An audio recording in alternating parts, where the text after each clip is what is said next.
جب جہان نے اس کے کمرے کا دروازہ کھٹکھٹایا تو وہ کتابیں کھولے بیٹھی تھی، دستک پہ چونکی اور پھر اٹھ کر دروازہ کھولا۔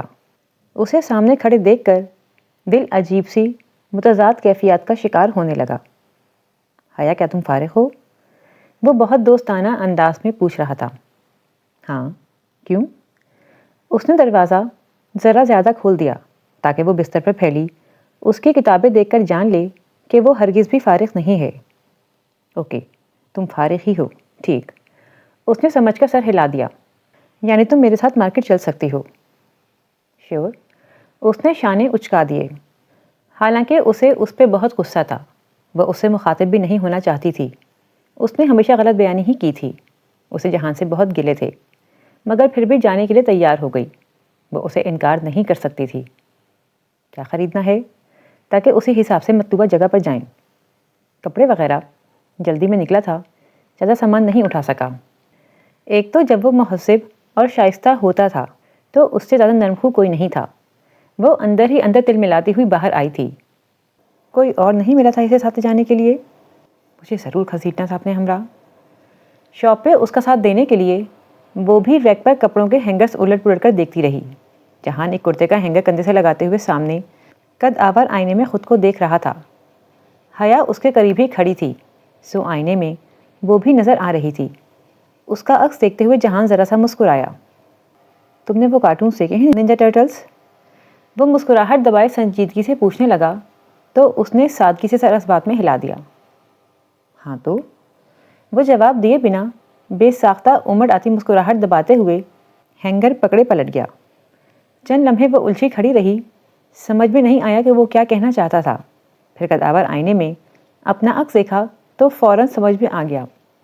غصے کا شدید ابال اس کے اندر اٹھا تھا۔ بمشکل ضبط کرتے ہوئے اس نے نگاہوں میں جہان کو تلاشا۔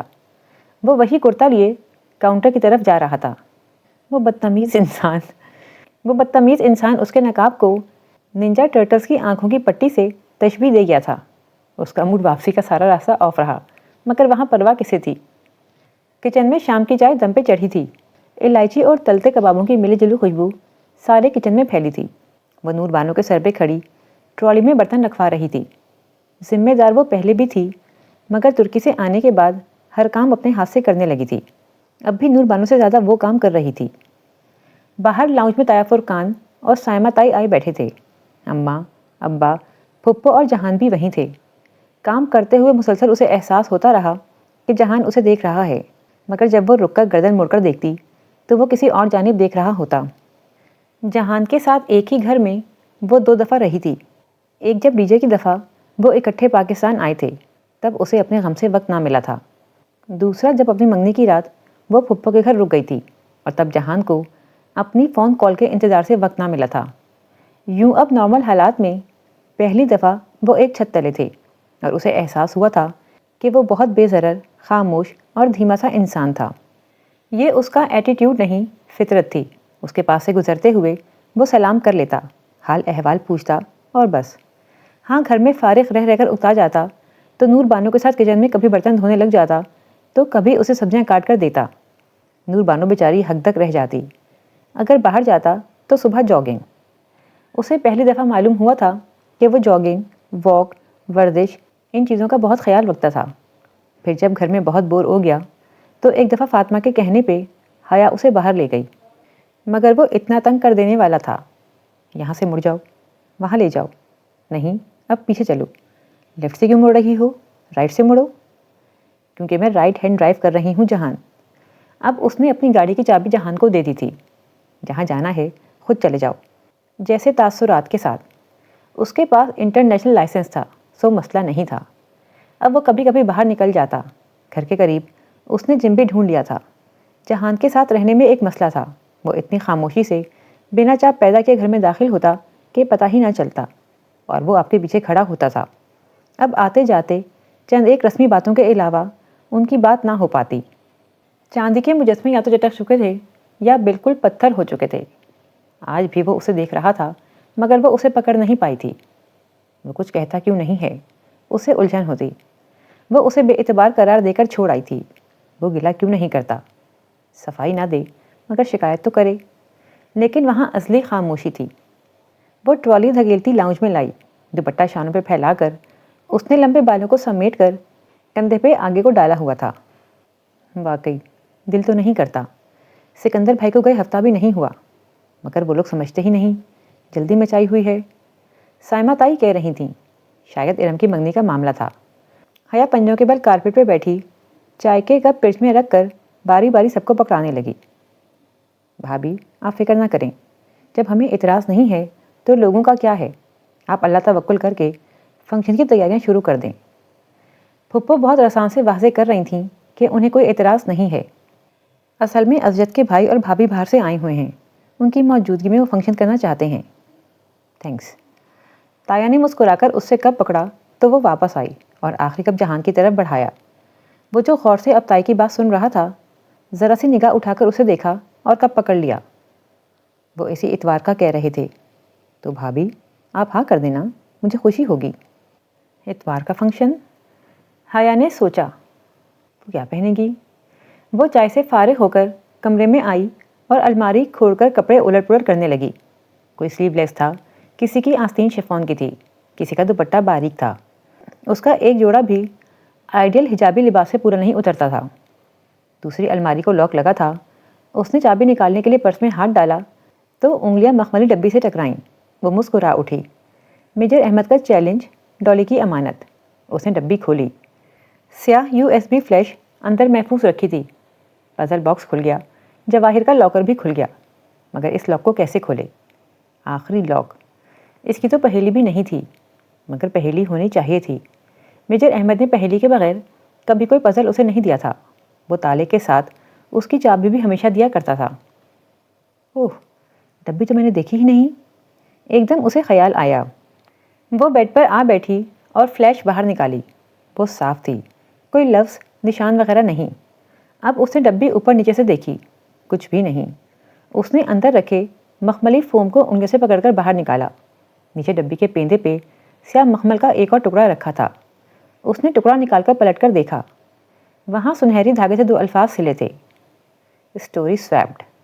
اس نے اچنبے سے دہرایا، یہ فلیش ڈرائیو کی پہیلی تھی، اس کو حل کر کے ہی وہ آخری تالا کھول سکتی تھی۔ مگر اس سطر کا مطلب کیا تھا کہ کہانی کو سویپ کرنے سے کیا مراد ہوا بھلا؟ کیا یہ سطر انگریزی گرامر کے لحاظ سے درست بھی تھی؟ عدل بدل کی گئی کہانی۔ کہانی کو سویپ کرنے سے مراد تو یہی ہوتا ہے نا کہ آپ اپنی کہانی کسی کو پڑھنے دیں اور وہ جواب میں اپنی کہانی آپ کو پڑھنے دے۔ اس عجیب سی سطر کا یہی مطلب نکلتا تھا، مگر کون سی کہانی؟ شاید پروفیسر گوگل کچھ کر سکے۔ یہی سوچ کر اس نے کمپیوٹر آن کیا اور گوگل پہ یہی الفاظ لکھ کر ڈھونڈا، مگر لا حاصل۔ 2 متفرق سے الفاظ تھے جن کو احمد نے جمع کر دیا تھا۔ یہ کل 12 حروف تھے، سو پاسورڈ نہیں ہو سکتے تھے، مگر پاسورڈ انہی میں چھپا تھا۔ رات سونے سے پہلے تک وہ انہی 2 الفاظ کے بارے میں سوچتی رہی تھی، مگر کسی بھی نتیجے پہ پہنچنے سے قبل ہی اسے نیند آ گئی تھی۔ ارم کی منگنی کا فنکشن تایا فرقان کے لان میں منعقد کیا گیا تھا۔ فنکشن خواتین کا تھا، مردوں کا انتظام باہر تھا، مگر تیار ہوتے وقت وہ جانتی تھی کہ یہ فنکشن بھی اتنا ہی سیگریگیٹڈ ہوگا جتنا داور بھائی کی مہندی کا فنکشن تھا۔ برائے نام زنانہ حصہ، جہاں ویٹرز، مووی میکر، لڑکے، کزنز سب آ جا رہے ہوں گے۔ پتہ نہیں پھر بیچارے باقی مردوں کو علیحدہ کیوں بٹھایا جاتا تھا، یا پھر ایسی شادیوں کو سیگریگیٹڈ کہنے کی منافقت کیوں تھی؟ سوسائٹی کے معیارات جن پہ کوئی انگلی نہیں اٹھا سکتا تھا۔ اس نے اپنی 22 سالہ زندگی میں کبھی کوئی مکمل طور پر سیگریگیٹڈ شادی نہیں دیکھی تھی۔ تایا کی سختی تھی کہ منگنی پہ دولہا نہیں آئے گا، انگوٹھی ساس پہنائے گی، مگر جو خاندان کے لڑکے کام کے بہانے چکر لگا رہے ہوں گے ان پر کوئی پابندی نہیں تھی۔ باہر وہ عبایا لیتی تھی، اصولاً اسے ادھر بھی عبایا لینا چاہیے تھا، مگر منگنی کا فنکشن برائے نام ہی صحیح تھا تو سیگریگیٹڈ۔ لڑکے وغیرہ تھے مگر وہ ذرا دور تھے، وہ مکمل طور پر مکسڈ گیدرنگ نہیں تھی۔ عبایا کا مقصد زینت چھپانا اور چہرہ چھپانا ہی تھا، تو وہ یہ کام اپنے لباس سے بھی کر سکتی تھی، سو اس نے عبایا نہیں لیا، مگر لباس کا انتخاب عبایا کے متبادل اور مترادف کے طور پہ کیا۔ کچے سیب کے رنگ کا سبز پاؤں کو چھوتا فراک، نیچے ٹراؤزر اور کلائی تک آتی آستین، یہ ایک مشہور برانڈ کا جوڑا تھا، اور اس کے ساتھ نیٹ کا دوپٹہ تھا، سو اس نے الگ سے بڑا سا دوپٹہ بنوا لیا تھا، کچے سیب کے رنگ کا۔ یوں گلے کا کام دوپٹے میں چھپ گیا، چہرے کے گرد بھی دوپٹہ یوں لپیٹا کہ وہ پیشانی سے کافی آگے تھا، کان بھی چھپ گئے۔ سہولت تھی کہ کسی آدمی کو دیکھتے ہی وہ تھوڑی سی انگلی سے دوپٹہ پکڑ کر اوپر لے جا کر نقاب لے سکتی تھی۔ یوں عبایا کے بغیر بھی زینت چھپ گئی، نقاب بھی ہو گیا اور اچھا لباس بھی پہن لیا۔ بیٹھی بھی وہ ذرا کونے کی میز پہ تھی۔ گلابی پھولوں سے آراستہ اسٹیج پہ ارم کامدار گلابی لباس میں گردن اونچی کیے اور نگاہیں جھکائی بیٹھی تھی۔ وہ ارم کو جانتی تھی، اسے معلوم تھا کہ وہ زبردستی بٹھائی گئی ہے۔ اس کی ساس اب اسے انگوٹھی پہنا رہی تھی۔ مووی میکر مووی بنا رہا تھا۔ پتہ نہیں یہاں تایا کہ اسلام کو کیا ہوا تھا۔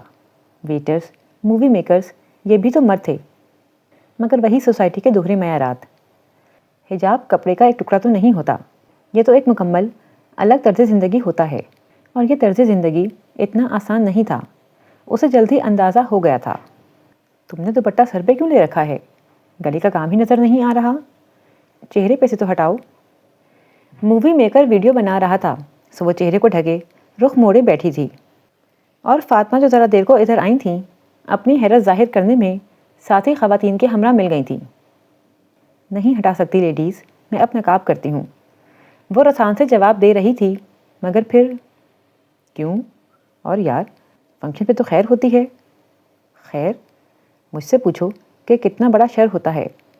وہ اب بددل ہو رہی تھی، حجاب سے نہیں، لوگوں سے۔ یا اللہ، یہ لوگ خاموش کیوں نہیں رہتے؟ اتنے سوال کیوں کرتے ہیں؟ سہرش، ثنا اور اسجد کی بہنیں اب ڈانس کی تیاری کر رہی تھیں۔ انہیں کوئی نہیں ٹوک رہا تھا۔ سلیو لیس پہنے پھرتی کسی لڑکی کو کوئی نہیں ٹوک رہا تھا، مگر حجابی لڑکی کے سب پیچھے پڑ گئے تھے۔ کیا لوگوں نے سمجھ لیا ہے کہ وہ کہیں گے کہ ہم ایمان لائے اور وہ آزمائے نہ جائیں گے؟ وہ اپنے آنسو اندر ہی اندر اتارتی رہی۔ لڑکیاں رقص کے لیے پوزیشن سنبھالے کھڑی تھیں۔ مووی میکر کا کیمرہ ریڈی تھا۔ اس نے رخ موڑ لیا۔ دل اندر ہی اندر لرز رہا تھا۔ وہ کسی کو منع نہیں کر سکتی تھی، اس کی کوئی نہیں سنتا۔ تباہی، تباہی کتنی قریب تھی، اور سب بے خبر تھے۔ ہیراکلائٹس کی دائمی آگ، بھڑکتے الاؤ، دہکتے انگارے۔ انسان بھی خود ہی اپنے لیے کیا کیا کما لیتا ہے، اور یادیں بھی کتنی عجیب ہوتی ہیں۔ جب بندہ اندھیرے سے نور میں آتا ہے تو ہر شے سمجھ میں آنے لگتی ہے۔ اسے یاد آ رہا تھا، شریعہ اینڈ لاء کے دوسرے سیمسٹر میں اصول الدین ڈپارٹمنٹ کے ہی ایک پروفیسر ڈاکٹر عبدالباری نے یوں ہی ایک قصہ سنایا تھا۔ اسے وہ قصہ آج پوری جزیات کے ساتھ یاد آ رہا تھا۔ میری بیٹی کی جب شادی ہونے لگی تو میں نے اسے منع کیا کہ بیٹا مووی اور فوٹو سیشن وغیرہ مت کروانا، مگر وہ مجھ سے بہت خفا ہوئی۔ وہ مجھ سے لڑتی رہی کہ ابا میں نے ہمیشہ پردہ کیا، آپ کی ساری باتیں مانی، اب میری زندگی کی سب سے بڑی خوشی پہ مجھے بددل نہ کریں۔ میں خاموش ہو گیا، اصرار نہیں کیا کہ میں زبردستی کا قائل نہیں تھا۔ شادی ہوئی، اس کی سسرال نے فوٹو سیشن کا مکمل انتظام کروا رکھا تھا۔ میں چپ رہا۔ شادی کے چوتھے روز میں اپنے کمرے میں آرام کرسی پہ بیٹھا تھا کہ میری بیٹی آئی اور میرے قدموں میں بیٹھ کر چپ چاپ رونے لگی۔ میں نے بہت پوچھا کہ کیا ہوا ہے، اس نے کچھ نہیں بتایا، بس یہی کہا کہ ابا آپ ٹھیک کہتے تھے۔ میری بیٹی کے آنسو میرے دل پہ اس دن سے گڑ گئے ہیں، اور میں یہی سوچتا ہوں کہ پتہ نہیں ہم اپنی خوشی کے موقع پہ اللہ کو ناخوش کیوں کر دیتے ہیں۔ جب ڈاکٹر عبدالباری نے وہ قصہ سنایا تھا تو اس نے چند حجابی لڑکیوں کی آنکھوں سے آنسو گرتے دیکھے تھے۔ تب کندھے اچکا کر وہ حیران ہو کر سوچتی تھی کہ یہ کیوں رو رہی ہیں۔ اب اسے پتہ چلا تھا کہ وہ کیوں رو رہی تھیں۔ فنکشن ختم ہونے تک اس کا دل اچاٹ ہو چکا تھا۔ رات اپنے کمرے میں ڈریسنگ ٹیبل کے سامنے وہ بالیاں اتارنے کے ارادے سے بے دلی سے کھڑی تھی۔ کچے سیب کے رنگ کا دوپٹہ کندھے پہ تھا اور بال کھول کر آگے کو ڈال رکھے تھے۔ بہاریں بھی اس کی نقل میں گھنگریالی پونی آگے کو ڈال لیتی تھی۔ پتہ نہیں وہ بہنیں فون کیوں نہیں اٹھاتیں اور بیل کا جواب بھی نہیں دیتیں۔ خیر 2 ہفتے ہی تو رہ گئے تھے، جا کر پوچھ لوں گی۔ دروازے پہ دستک ہوئی، وہ چونکی، پھر آگے بڑھ کر دروازہ کھولا۔ وہاں جہان کھڑا تھا، زمرد رنگ کرتا اور سفید شلوار پہنے۔ پتہ نہیں کہاں سے کرتا خرید کر لایا تھا، مگر اچھا تھا۔ آستین عادتاً کوہنیوں تک موڑے وہ ہاتھ میں 2 مگ لیے کھڑا تھا۔ کافی پیو گی؟ وہ پھر سے وہی دوستانہ سے انداز والا جہاں سکندر بن چکا تھا۔ میں سونے سے پہلے کافی نہیں پیتی، کہہ دینے کے بعد اسے اپنے لہجے کی سرد مہری کا احساس ہوا تو رکی، پھر زبردستی مسکرائی۔ ہاں لیکن اگر استنبول کے بہترین شیف، مکینک اور کارپینٹر نے بنائی ہے تو ضرور پیوں گی۔ تم ایک لفظ کا اضافہ کرتے کرتے رہ گئیں۔ کرمنل۔ وہ مسکرایا تو حیا کی مسکراہٹ غائب ہو گئی۔ کیا مجھے اس لفظ کا اضافہ کرنا چاہیے تھا؟ ہم اس بارے میں بات کر سکتے ہیں۔ 2 ہفتے بعد اسے بالآخر اس کے متعلق بات کرنے کا خیال آ ہی گیا تھا۔ ٹھیک ہے، چھت پہ چلتے ہیں۔ اس نے کانوں سے بالیاں نہیں اتاری جن میں موتی پروئے تھے۔ جہان کے موتی۔ وہ سچ نہیں بولتا تھا تو اس کے موتی کیسے نکل آئے؟ وہ ان 2 ہفتوں میں یہ سوچتی رہی تھی۔ نامحسوس طور پر بھی وہ عبد الرحمن پاشا سے متفق تھی کہ وہ سچے موتی ہی تھے، مگر جہان کو تو یاد بھی نہیں ہوگا کہ یہ وہی موتی ہیں۔ چھت پہ اندھیرا تھا۔ دور نیچے کالونی کی بتیاں جل رہی تھیں۔ وہ دونوں منڈیر کے ساتھ لگے جھولے پہ آ بیٹھے۔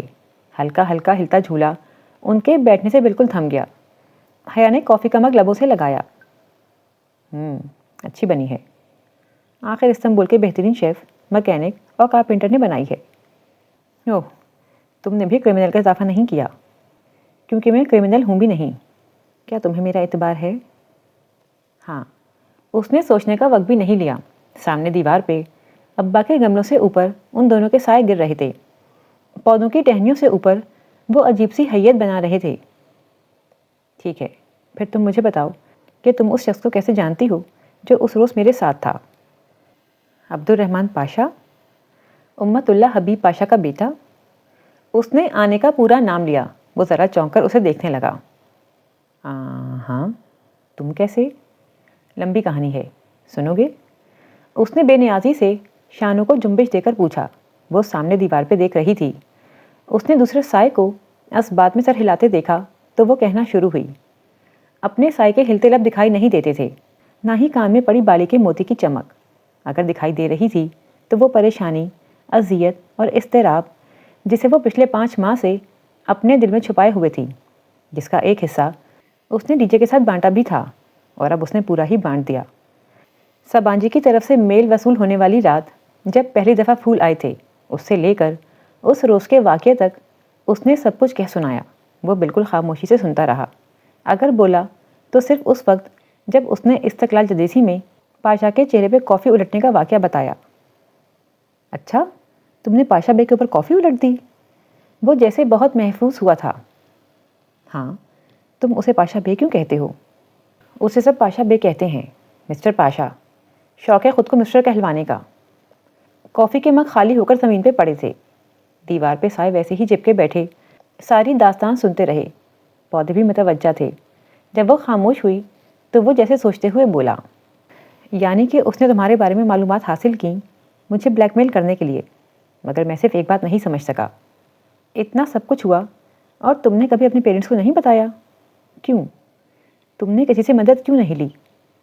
میں کبھی بھی ان کو یہ سب نہیں بتا سکتی جہان، اور اب تو معاملہ ختم ہو گیا ہے، مگر جب یہ شروع ہوا تھا تو مجھے ترکی جانا تھا۔ اگر میں بتاتی تو وہ مجھ سے فون لے لیتے اور گھر سے نکلنے پہ پابندی لگا دیتے۔ ترکی تو جانے کا سوال ہی نہیں تھا۔ ویسے بھی میں جانتی تھی کہ جو میرے گھر کے اندر پھول رکھ کر جا سکتا ہے، میرے فون میں ٹریسر لگوا سکتا ہے، اس کے خلاف ابا بھی کچھ نہیں کر سکتے۔ اور ابا کو بتانے کا مطلب تھا کہ تایا فرقان کو بھی بتا دینا، یعنی پورے خاندان میں تماشا۔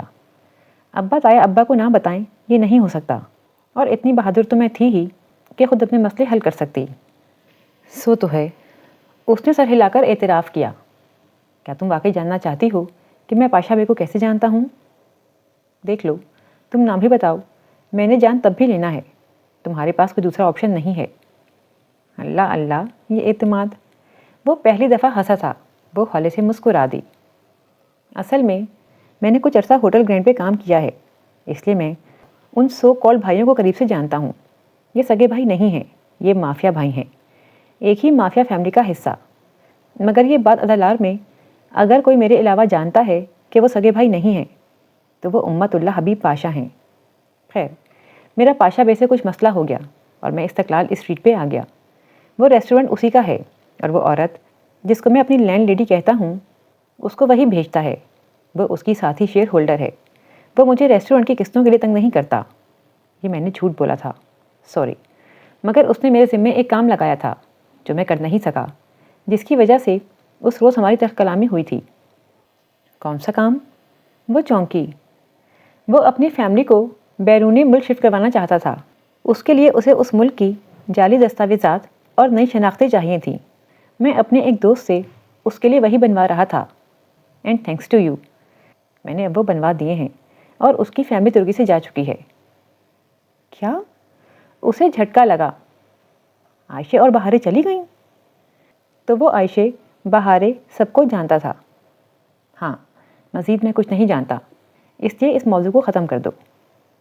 اور اس کا بھائی، وہ کہاں چلا گیا؟ میں نہیں جانتا وہ اب کہاں ہے۔ اس نے شانے اچکا دیے۔ وہ جیسے اس موضوع سے بچنا چاہتا تھا۔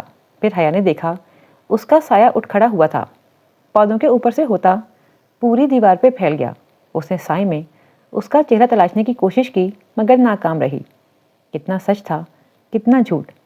سائے میں سب کچھ گڑمٹ ہو چکا تھا۔ تم کیا کرتے پھرتے ہو جہان؟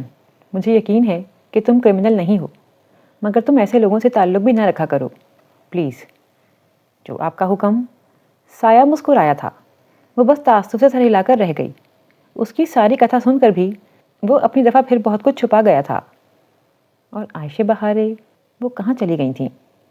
وہ دونوں آگے پیچھے زینہ اترتے نیچے چلے آ رہے تھے جب اس نے ابا کو لاؤنج میں کھڑے اپنی جانب متوجہ پایا۔ جہان؟ وہ صرف جہان کی طرف متوجہ تھے۔ جی ماموں۔ وہ پرسکون انداز میں قدم اٹھاتا سیڑھیوں سے نیچے ان کے سامنے جا کھڑا ہوا۔ مجھے کچھ پوچھنا ہے تم سے۔ وہ بہت سنجیدہ لگ رہے تھے۔ وہ پہلی سیڑھی پہ ریلنگ پہ ہاتھ رکھ کے کھڑی ان کو دیکھنے لگی۔ جی میں سن رہا ہوں۔ تم روہیل سے ان ٹچ ہو، یہ میں جانتا ہوں، مگر کیا کوئی ایسی بات ہے جو تم مجھے بتانا چاہو جو کہ میں نہیں جانتا؟ جہان نے لمحے بھر کی خاموشی کے بعد نفی میں سر ہلا دیا۔ نہیں، میں اس معاملے میں نہیں پڑھنا چاہتا۔ یعنی کہ کوئی بات ہے؟ ماموں، میں دوسروں کے معاملے میں مداخلت نہیں کرتا، اس لیے خاموش رہوں گا۔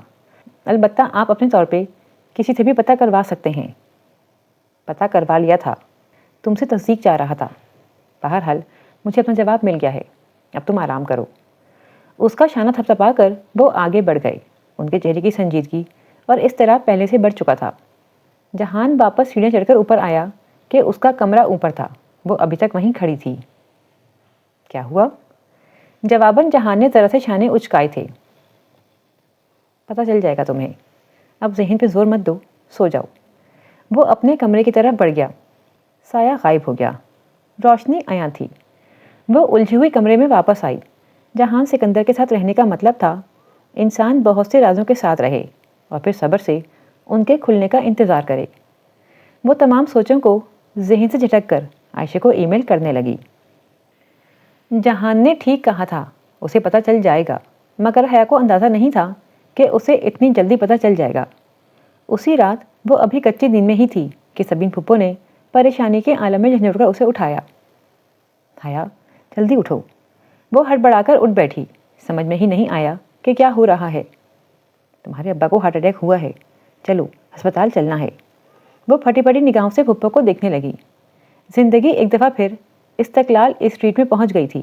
اس کے سامنے نیچے گری تھی اور کسی کا جوتا اس کی اینک پہ آیا تھا۔ ایک آواز کے ساتھ اینک ٹوٹی تھی، وہ آواز جو کانچ ٹوٹنے کی ہوتی ہے، وہ آواز جو زندگی کی ڈور ٹوٹنے کی ہوتی ہے۔ سلیمان صاحب کو شدید قسم کا دل کا دورہ پڑا تھا۔ وہ سی سی یو میں تھے اور ان کی حالت ٹھیک نہیں تھی۔ باقی سب کہاں تھے اسے کچھ نہیں پتا تھا۔ وہ تو بس دونوں ہاتھوں میں سر تھامے بینچ پہ بیٹھی روئے جا رہی تھی۔ کوریڈور میں کون آ جا رہا تھا، اسے ہوش نہ تھا۔ وہ پھر سے ٹاکسن فرسٹ ایڈ ہسپتال کے سرد موت کے سناٹے جیسے کوریڈور میں پہنچ گئی تھی۔ وہ اب بہتر ہیں، یقین کرو، وہ ٹھیک ہو جائیں گے۔ جہان اس کے ساتھ بینچ پہ بیٹھتے ہوئے بولا۔ وہ رات سے وہیں تھا اور ساری بھاگ دوڑ کر رہا تھا۔ تایا وغیرہ تو صبح آئے تھے اور اب تک پورے خاندان کو وہ وجہ بھی پتہ چل چکی تھی جو ابا کی بیماری کا باعث بنی تھی۔ روہیل نے شادی کر لی تھی۔ ٹھیک ہے، بہت سے لڑکے امریکہ میں شادی کر لیتے ہیں، سب کے والدین کو ہارٹ اٹیک نہیں ہوتا، مگر روہیل نے 2 سال سے شادی کر رکھی تھی اور سب سے بڑھ کر اس نے ایک نیپالی بزرگ سے شادی کی تھی۔ ابا قدرے روشن خیال تھے، مگر اپنی اقدار اور مذہبی حدود کا پاس انہیں بہت تھا۔ روہیل کے حوالے سے انہوں نے بہت خواب دیکھے تھے، بہت مان تھا ان کو اس پہ۔ وہ ایک دفعہ کہتا تو صحیح، مگر اس نے خود ہی سارے فیصلے کر لیے۔ شاید وہ جانتا تھا کہ کہنے کا فائدہ نہیں ہے، کیونکہ وہ لڑکی بدھ مت کی پیروکار تھی۔ مسلمان تو چھوڑ، وہ تو اہل کتاب بھی نہ تھی کہ ایسی شادی جائز ہوتی۔ وہ مسلمان ہونے کو تیار نہ تھی اور روہیل اس کو چھوڑنے پہ راضی نہ تھا۔ اپنی حدود کا مذاق بنانے پہ ابا کا دکھ الگ۔ جہان سے تصدیق کر لینے کے بعد انہوں نے روہیل کو فون کر کے جب باز پرس کی تو پھر تلخ کلامی سے ہوتی ہوئی بات باپ بیٹے کے ایک سنگین جھگڑے تک پہنچ گئی۔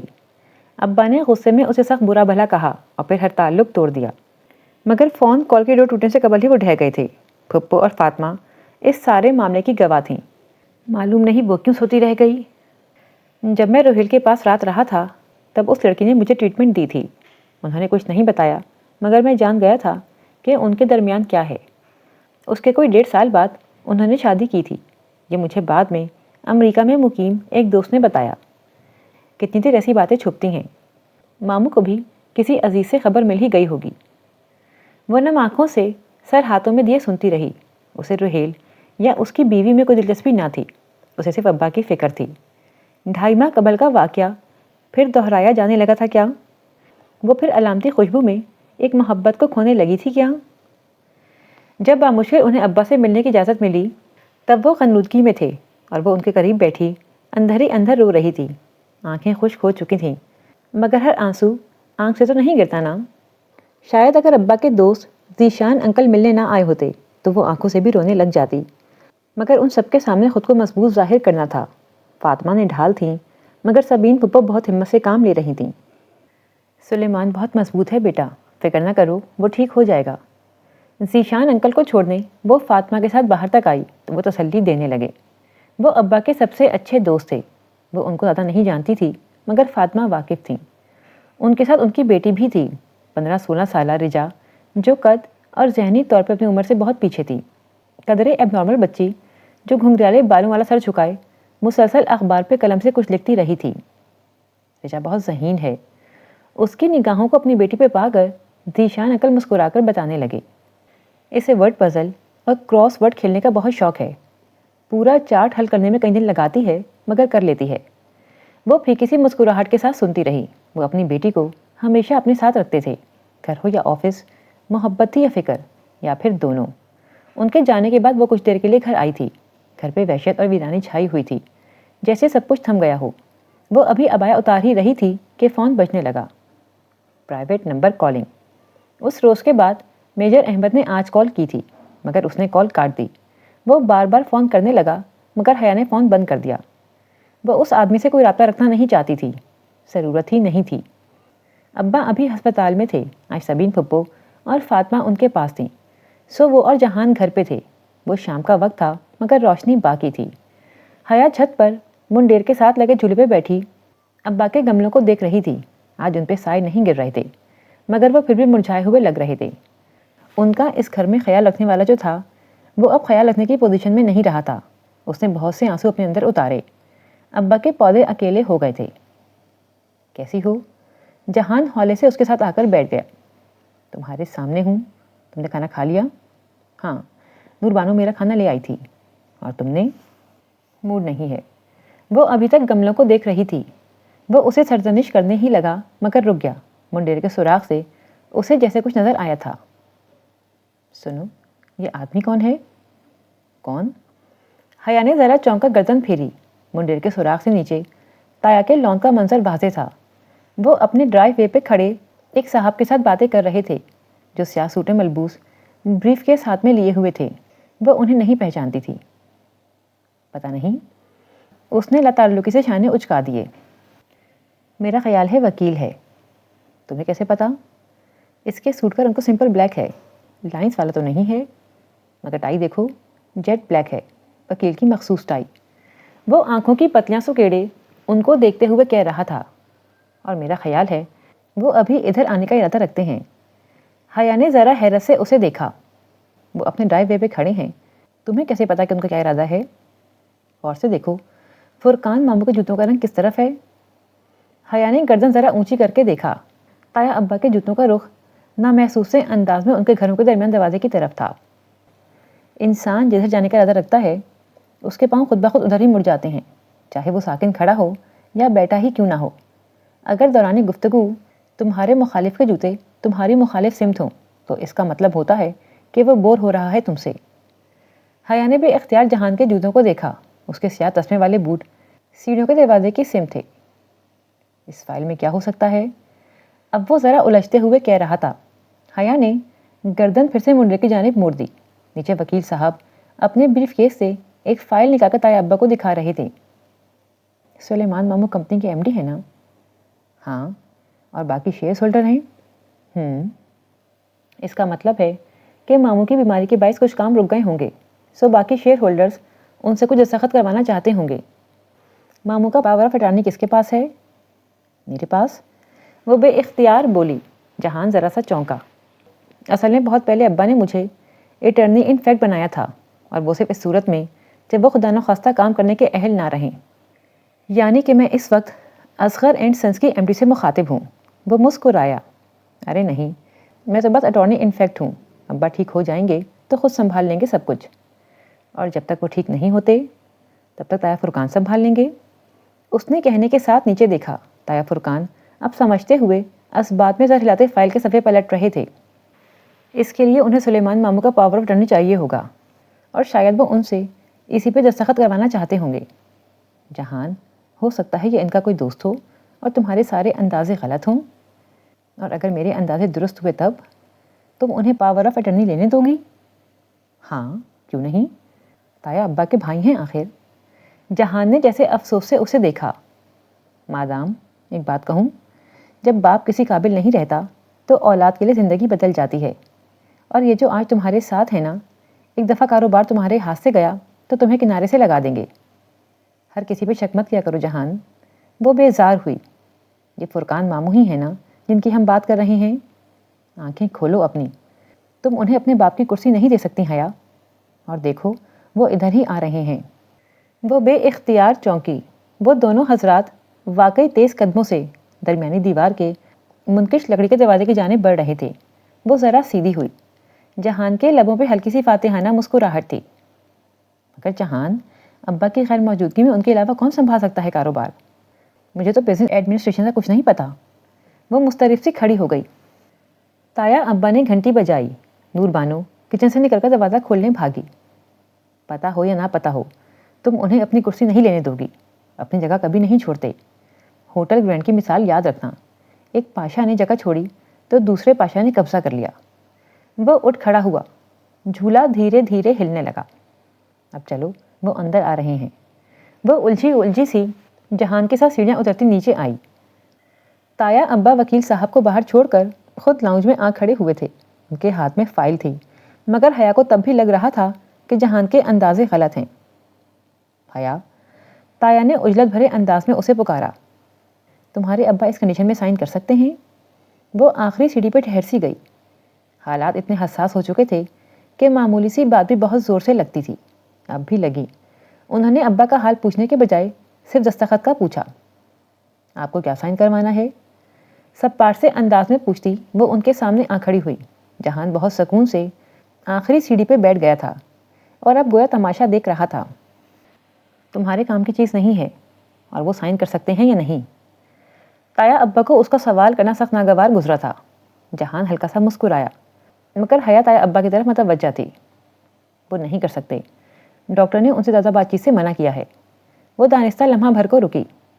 آپ مجھے بتا دیں تایا ابا، شاید میں آپ کی مدد کر سکوں. آخر میں ابا کے اٹارنی انفیکٹ ہوں. تایا فرقان کو جیسے جھٹکا لگا. وہ حیرت بھری الجھن سے اسے دیکھنے لگے. تم؟ سلیمان نے تمہیں کب اٹارنی انفیکٹ بنایا؟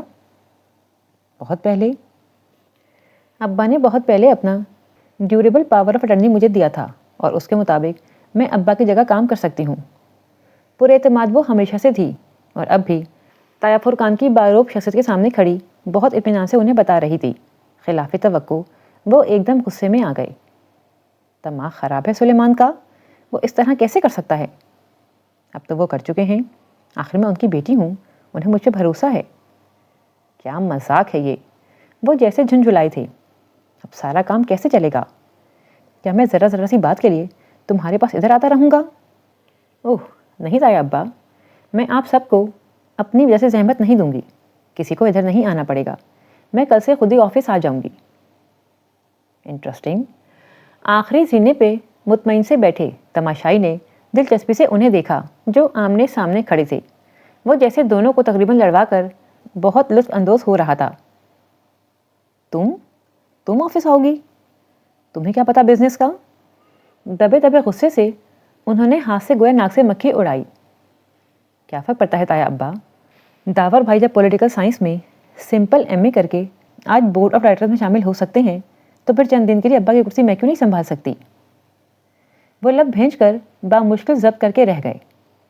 ہمارے خاندان کی بچی اب آفس آئے گی، لوگ کیا کہیں گے آخر؟ وہ ذرا سے دھیمے پڑے. جب وہ اپنے تایا، چچا اور تایازاد بھائی کے ہمراہ آفس آئے گی تو لوگ کچھ نہیں کہیں گے. وہ پہلی دفعہ ذرا سی مسکرائی. عجیب رواج چل نکلے ہیں. تایا ابا ماتھے پہ بلیے پلٹ گئے اور لمبے لمبے ڈھک بھرتے باہر نکل گئے. اپنے پیچھے دروازہ انہوں نے زوردار آواز سے بند کیا تھا. کیا بات ہے؟ وہ مسکرا کر ستائشی انداز سے کہتا سیڑھی سے اٹھا. بس تالی نہیں بجائی ورنہ انداز ویسا ہی تھا. تایا ابا نے مجھ سے کبھی ایسی بات نہیں کی. وہ ابھی تک ملال سے دروازے کو دیکھ رہی تھی جہاں سے وہ گئے تھے. آہستہ آہستہ وہ اس سے بھی زیادہ تحقیر سے بات کرنے لگیں گے. بس دیکھتی جاؤ. مگر وہ ٹھیک کہہ رہے تھے. میں کیسے ابا کی سیٹ پہ بیٹھ سکتی ہوں؟ مجھے واقعی ان کے کاروبار کا کچھ نہیں پتا. اب پہلی دفعہ اسے فکر ستانے لگی. تایا کے سامنے جو بڑے بڑے دعوے کیے تھے ان کو ثابت کرنے کے لیے وہ کیا کرے گی؟ ایک دم سے بہت سا بوجھ اس کے کندھوں پہ آ گرا تھا. حیا، جب تم نے اس رات کو مجھے وہ ساری باتیں بتائی تھیں تو میں نے تمہارے بارے میں 2 رائے قائم کی تھیں. پہلی یہ کہ جو لڑکی کسی کی مدد دیے بغیر اتنا کچھ خود ہی تنہا سہتی ہے وہ بہت مضبوط لڑکی ہوتی ہے. شاید چند ماہ قبل تم اتنی مضبوط نہ ہو مگر اب ہو گئی ہو. وہ نرمی سے کہتا اس کے سامنے آ کھڑا ہوا. وہ ابھی تک دروازے کو دیکھ رہی تھی. اور دوسری بات یہ کہ تم نے اس سائیکو آفیسر کا پزل حل کر لیا جس سے مجھے لگا کہ تم ایک سمجھدار اور ذہین لڑکی ہو جو معمولی سی باتوں سے بھی اپنے مسائل کے حل ڈھونڈ لیتی ہے. یقین کرو بزنس سنبھالنے کے لیے کسی ڈگری سے زیادہ کامن سینس، مضبوط اعصاب اور ذہانت کی ضرورت ہوتی ہے اور یہ سب تمہارے پاس ہے. پھر فکر کیسی؟ اس نے دروازے سے نگاہیں ہٹا کر جہان کو دیکھا. کیا تم میری مدد کرو گے؟ بہت پر امید انداز میں اس نے پوچھا تھا. بالکل بھی نہیں. جو کرنا ہے اکیلے کرو اور خود کرو کیونکہ تم کر سکتی ہو. ایک لا تعلق سا تبصرہ کر کے وہ دروازے کی طرف بڑھ گیا. اس نے تل ملا کر اسے جاتے دیکھا. آخر اس نے مدد مانگی ہی کیوں اس آدمی سے؟ سوچا بھی کیسے کہ وہ اس کی مدد کرے گا؟ وہ تو جہان تھا. وہ تو ہمیشہ سے اسے تنہا چھوڑ کر چلے جانے کا عادی تھا. اب وہ کیا کرے گی؟ سر ہاتھوں میں تھامے وہ صوفے پہ گر سی گئی. اس کی انا کا سوال تھا. تایا کے سامنے اتنے دعوے کر کے وہ پیچھے نہیں ہٹ سکتی تھی. پیچھے ہٹنے کا راستہ اب بند تھا. اسے کل سے واقعی آفس جانا پڑے گا. وہ جانتی تھی. چند دن کی ہی تو بات ہے. اس نے خود کو تسلی دی. رات وہ ابا سے ملنے گئی. جب فاطمہ قریب نہیں تھیں تو ان کا ہاتھ پکڑ کے نرمی سے انہیں اس نے اپنے فیصلے کا بتایا. ساری بات سن کر وہ نحیف سے انداز میں ہلکا سا مسکرائے.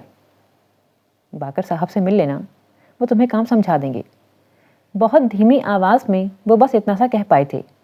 اور ذیشان میرا دوست ہے، کوئی مدد چاہیے ہو تو اس سے کہہ دینا. پھر انہوں نے آنکھیں مول لیں. بیماری وائی شے نہیں ہوتی جو انسان کو اٹھا سکتی ہے. دکھ زیادہ زور آور ثابت ہوتے ہیں. وہ بھی ٹوٹ چکے تھے. اسے روہیل پہ پہلے سے بھی زیادہ غصہ آنے لگا. فاطمہ سے سامنا ہوا تو بس سرسری سا بتایا، کل میں ابا کے آفس جاؤں گی. انہوں نے حیرت سے اسے دیکھا. کیوں؟ ابا نے کہا تھا. اچھا، آپ یہ کاروباری باتیں ان سے مت کیجیے گا، ڈاکٹر نے منع کیا ہے. وہ نگاہ بچا کر اس سے نکل گئی. وہ فاطمہ کو جانتی تھی. اسے معلوم تھا کہ اس کے فیصلے پہ وہ بہت خوش نہیں ہوں گی. اور خوش تو شاید وہ خود بھی نہیں تھی. وہ خود بھی ایسا نہیں چاہتی تھی. یہ تو جہان تھا جس نے اسے پھنسوایا تھا اور پھر خود پیچھے ہٹ گیا تھا. سلیمان صاحب کا آفس نہایت پرتعیش انداز میں آراستہ کیا گیا تھا.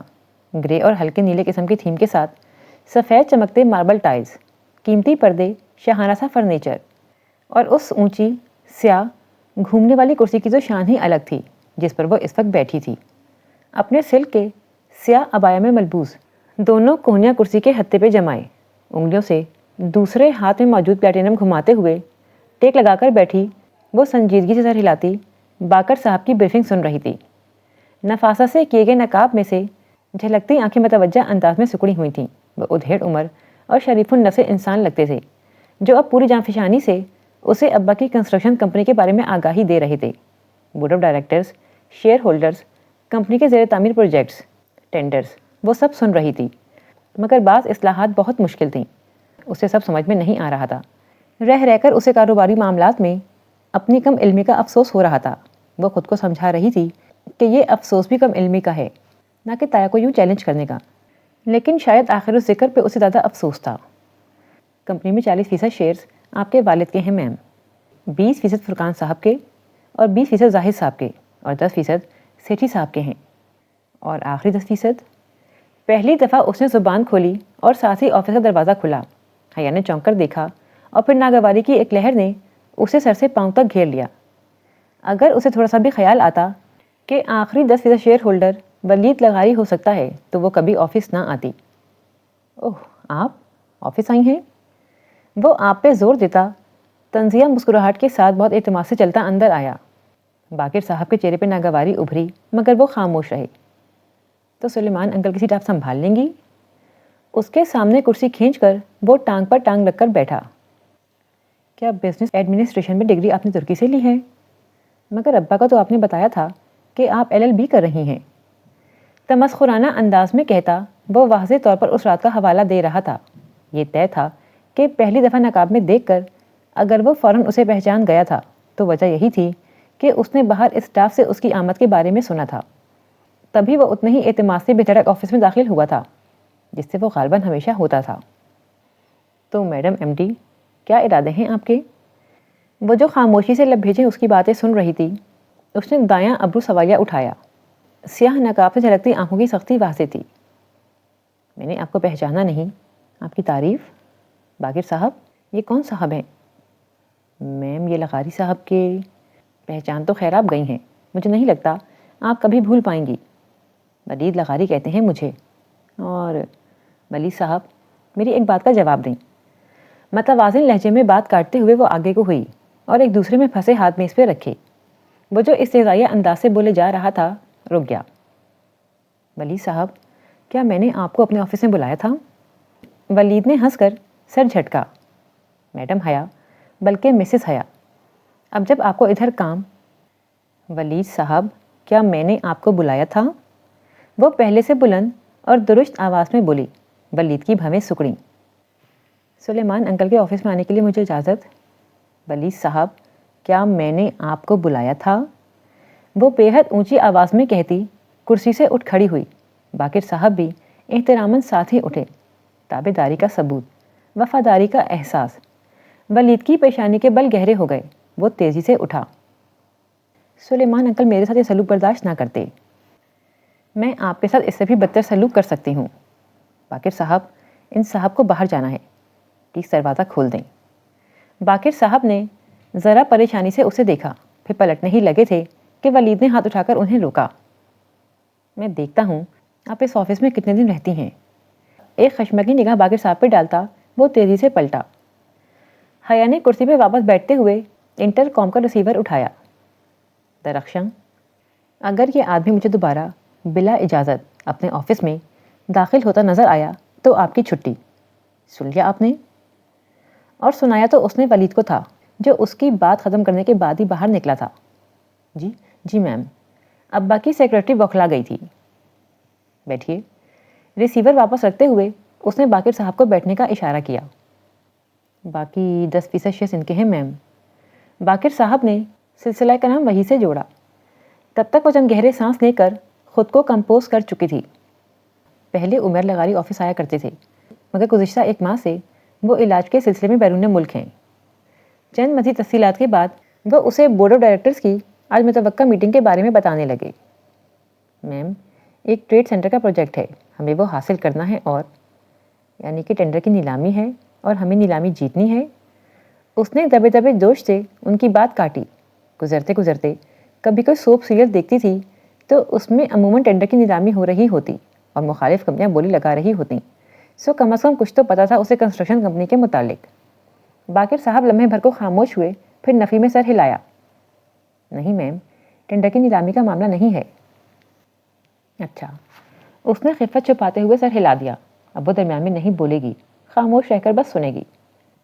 اصل میں ایک گروپ ٹریڈ سینٹر بنانا چاہ رہا ہے۔ وہ اس کے لیے مختلف کمپنیوں کے آئیڈیاز دیکھنا چاہتے ہیں کہ کون ان کی زمین کو بہترین طور پہ استعمال کر کے ٹریڈ سینٹر بنا سکتا ہے۔ اگر ہمارا آئیڈیا اپروو ہو گیا تو پروجیکٹ ہمیں مل جائے گا۔ میں ہیڈ آرکیٹیکٹ کو بھیجتا ہوں، وہ آپ کو مزید بریف کر دیں گے۔ باقر صاحب مؤدب انداز میں اٹھتے ہوئے بولے۔ ہیڈ آرکیٹیکٹ رضوان بیگ صاحب درمیانی عمر کے تجربے کار انسان تھے، مگر ان کا انداز یوں تھا گویا ان کے سامنے کوئی ان پڑھ لڑکی بیٹھی ہو جس کو بریف کرنا وہ اپنی شان میں توہین سمجھتے ہوں۔ جان بوجھ کر مشکل اصطلاحات استعمال کرتے ہوئے وہ بہت لاپرواہی سے اس کو اپنا کام دکھا رہے تھے۔ یہ ٹریڈ سینٹر ہے، یہ پارکنگ لاٹ ہے، یہاں ہم یوں کریں گے، یہاں یوں۔ حیا اسی انداز میں کمر سیٹ سے ٹکائے ہتھیلیاں ملائے بیٹھی بہت تحمل سے ان کی بات سن رہی تھی۔ اب آپ کو تو اتنا پتہ نہیں ہوگا میم، بہرحال یہ اتنا شاندار پروجیکٹ پلان ہے کہ عمارت دکھتے ہی گاہک فوراً سے کار ادھر پارک کرے گا اور شاپنگ شروع کر دے گا۔ خیر، میں تو اس موت کے کنویں میں کبھی کار پارک نہ کروں۔ کار کو کچھ ہو گیا تو روہیل کبھی نہیں چھوڑے گا کہ وہ اس کی کار تھی، مگر اب تو روہیل نے بہت کچھ چھوڑ دیا اور کار تو جہان کے پاس بھی تھی۔ پتہ نہیں وہ اس وقت کیا کر رہا ہوگا۔ اف حیا، کام پہ توجہ دو۔ وہ سر جھٹک کر ان کی طرف متوجہ ہو گئی۔ ڈیزائن کی اسے واقعی کچھ سمجھ نہیں تھی، لیکن اگر وہ اتنے قابل آرکیٹیکٹ اس کی اتنی تعریف کر رہے تھے تو یقیناً وہ بہت اچھا ہوگا۔ وہ قائل ہو گئی تھی۔ بورڈ آف ڈائریکٹرز کی میٹنگ اس کی توقع سے زیادہ بری رہی۔ جب وہ کانفرنس روم میں داخل ہوئی تو لمبی کانفرنس ٹیبل کے دونوں اطراف کرسیوں کی قطاروں پہ سوٹڈ بوڑھے افراد منتظر سے بیٹھے تھے۔ سربراہی کرسی خالی تھی۔ وہ فائل سنبھالے تیز تیز قدموں سے چلتی کرسی تک آئی۔ کوئی اس کے لیے کھڑا نہیں ہوا۔ اس نے میز پر پرس رکھا اور کرسی سنبھالتے ہوئے فائل کھولی، پھر گردن اٹھا کر دیکھا تو سب مرد حضرات اسی کی طرف متوجہ تھے۔ طاہر فرقان، زاہد چچا، داور بھائی، ولید، چند غیر شناسا چہرے۔ لمحے بھر کو اس کا اعتماد ڈاواں ڈول ہوا۔ جو لڑکی اتنا کچھ سہ سکتی ہے وہ بہت مضبوط لڑکی ہوتی ہے۔ اس نے فوراً سے خود کو سنبھال لیا۔ تمہید کے بعد وہ اپنے اصلی پر اعتماد اور دو ٹوک انداز میں کہنے لگی، سلیمان اصغر کی اٹارنی انفیکٹ ہونے کے ناطے ان کی صحت یابی تک میں ان کی سیٹ سنبھالوں گی اور مجھے امید ہے کہ کسی کو اعتراض نہیں ہوگا۔ اعتراض تو خیر ہے، مگر کیا کیا جا سکتا ہے؟ طاہر فرقان نے ناگواری چھپانے کی کوشش کیے بغیر ہاتھ جھلا کر کہا۔ اس نے گردن موڑ کر بہت سنجیدگی سے انہیں دیکھا۔ جی سر، میں جانتی ہوں کہ بہت سے لوگوں کو اعتراض ہوگا، مگر چونکہ آپ میرے ساتھ ہیں اس لیے مجھے ان کی پرواہ نہیں ہے۔ اب کام کی بات پہ آتے ہیں۔ اس نے ان کو کچھ اس طرح سے گھیرا کہ وہ نہ ہاں کر سکے نہ ہی نہ۔ وہ میٹنگ کے مقاصد کی طرف آ گئی۔ اس کی غلط فہمی تھی کہ ولید دوبارہ اس کے راستے میں نہیں آئے گا۔ ولید سمیت قریباً سبھی، حتیٰ کہ داور بھائی بھی تمام عرصے میں اس سے بات بے بات سوال کرتے رہے، جان بوجھ کر کنفیوز کرنے والے سوال، اور پھر اس کی توجیہ پہ استہزائیہ انداز میں سر جھٹک دیا جاتا۔ غصہ اسے آیا، مگر اسے عائشہ گل کی اچھی لڑکی کی طرح تحمل سے کام لینا تھا۔ لیکن آخر میں اس کا صبر جواب دے گیا جب داور بھائی نے بہت چپتے ہوئے انداز میں کہا، میڈم آپ کا تو LLB بھی مکمل نہیں ہوا، تو آپ ایک کنسٹرکشن فرم کی پیچیدگیاں کیسے سمجھ پائیں گی؟ جب آپ 4 سال میں 2 دفعہ انگلش لینگویج میں سپلی لے کر BA کر سکتے ہیں اور سمپل MA کر کے آج ادھر بیٹھ کر مجھے سوال جواب کر سکتے ہیں، تو پھر مجھے یقین ہے کہ میں بھی جلدی کمپنی کی ساری پیچیدگیاں سمجھ جاؤں گی۔ بہت سکون سے کہتی وہ اٹھ کھڑی ہوئی۔ کانفرنس روم میں سناٹا چھا گیا۔ داور بھائی کا چہرہ سرخ پڑ گیا، لیکن وہاں پرواہ کسے تھی؟ وہ السلام علیکم کہہ کر اپنی چیزیں اٹھا کر اسی اعتماد اور وقار کے ساتھ چلتی دروازے کی سمت بڑھ گئی جس کے ساتھ وہ اندر آئی تھی۔ سلیمان اصغر کی مغرور بیٹی۔ پیچھے سے اس نے کسی کو کہتے سنا تھا، مگر وہ باہر نکل آئی۔ پرسوں پریزنٹیشن تھی اور اگر وہ اچھی پریزنٹیشن دے کر پروجیکٹ اپروو کروا لے تو وہ ان 46 مرضوں پہ ثابت کر دے گی کہ سلیمان اصغر کا انتخاب درست تھا۔